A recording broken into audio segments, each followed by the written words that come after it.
जज, जस्टिस, जज, जस्टिस। आखिर इन दोनों के बीच में क्या ही डिफरेंस है?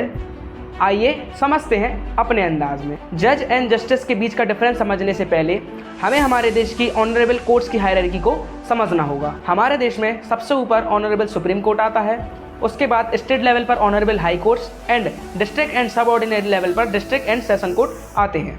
Supreme court and high court में जस्टिस होते हैं जिन्हें हम न्यायमूर्ति भी कहते हैं, और डिस्ट्रिक्ट एंड सेशन कोर्ट में जजेस होते हैं जिन्हें हम न्यायाधीश कहते हैं। वहीं हम बात करें अपॉइंटमेंट की, तो जस्टिस अपॉइंटेड होते हैं प्रेसिडेंट के द्वारा on the recommendation of the collegium, और जजेस अपॉइंटेड होते हैं गवर्नर के द्वारा after the consultation of high court जजेस। अगर आप एक एडवोकेट हैं और आप जज बनना चाहते हैं तो आपको कम से कम 7 साल की प्रैक्टिस एज एन एडवोकेट होनी चाहिए, और अगर आप एक एडवोकेट और आप जस्टिस बनना चाहते हैं हाई कोर्ट के तो आपको कम से कम 10 साल की प्रैक्टिस एज एन एडवोकेट होनी चाहिए। जो रिटायरमेंट एज होती है डिस्ट्रिक्ट जज की वो होती है 60 ईयर, हाई कोर्ट जस्टिस की 62 year and supreme court justice की 65 ईयर्स।